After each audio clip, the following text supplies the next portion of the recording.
ইসরায়েলের Tel Aviv থেকে একটি ফ্লাইট ঈদের দিন সন্ধ্যা 7:55 দিকে ঢাকায় হজরত শাহজালাল আন্তর্জাতিক বিমানবন্দরে অবতরণ করে। এভিয়েশন খাত নিয়ে যাদের আগ্রহ রয়েছে তারা বাংলাদেশের আকাশসীমার কাছাকাছি আসার আগে থেকেই কৌতূহলী নজর রাখছিলেন এই ফ্লাইটের দিকে। ইসরায়েল থেকে কেন সরাসরি ফ্লাইট ঢাকায় এলো, এই প্রশ্ন সবার মনে। মধ্যপ্রাচ্যের দেশ ইসরায়েলের সঙ্গে বাংলাদেশের কূটনৈতিক সম্পর্ক নেই।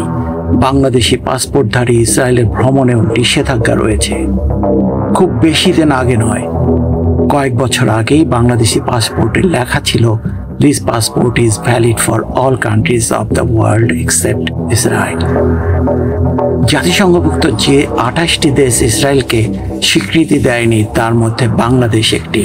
বিমানবন্দর সূত্রে জানা গিয়েছে, ইসরায়েলের তেল আবিব থেকে যে ফ্লাইটটি এসেছিল সেটি অপারেট করছে ন্যাশনাল এয়ারলাইন্স বোয়িং 747-400 মডেলের উড়োজাহাজটিতে তেল আবিব থেকে প্রায় 6 ঘন্টায় উড়ে ঢাকায় আসে।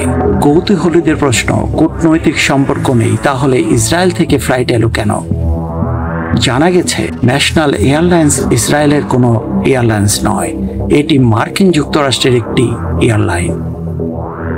1991 সালে ক্রিস্টোফার আলফ এই এয়ারলাইনের যাত্রা শুরু করেন। National airline on demand cargo এবং চার্টার যাত্রীদের জন্য ফ্লাইট পরিচালনা করে।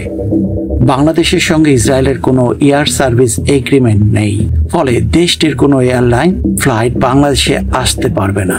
কিন্তু মার্কিন যুক্তরাষ্ট্রের সঙ্গে বাংলাদেশের এয়ার সার্ভিস এগ্রিমেন্ট রয়েছে, ফলে দেশটির যে কোনো এয়ারলাইন বাংলাদেশে আসতে পারবে।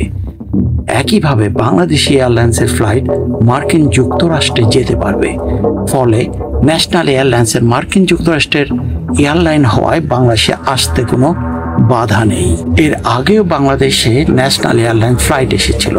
বিভিন্ন সময়ে কার্গো পণ্য নিতে এয়ারলাইনটির ফ্লাইট বাংলাদেশে আসে। মূলত ইসরায়েলে পণ্য নামিয়ে খালি বিমান এসেছিল বাংলাদেশ থেকে পণ্য নিতে, যা মধ্যপ্রাচ্য ইউরোপে নিয়ে যাবে এয়ারলাইনটি। হজরত শাহজালাল বিমানবন্দরের নির্বাহী পরিচালক কামরুল ইসলাম বলেন, ন্যাশনাল এয়ারলাইনের ফ্লাইটটি মূলত ফেরি ফ্লাইট ছিল। আমেরিকান এই এয়ারলাইন উড়োজাহাজটিও আমেরিকায় নিবন্ধিত। ইসরায়েল থেকে ফ্লাইটটি এলেও কোনো পণ্য বা যাত্রী ঢাকায় আসেনি। বাংলাদেশ থেকে তৈরি পোশাক নিতে এসেছিল কার্গো ফ্লাইটটি, যা শারজাহ ও ইউরোপের গন্তব্যে যাবে।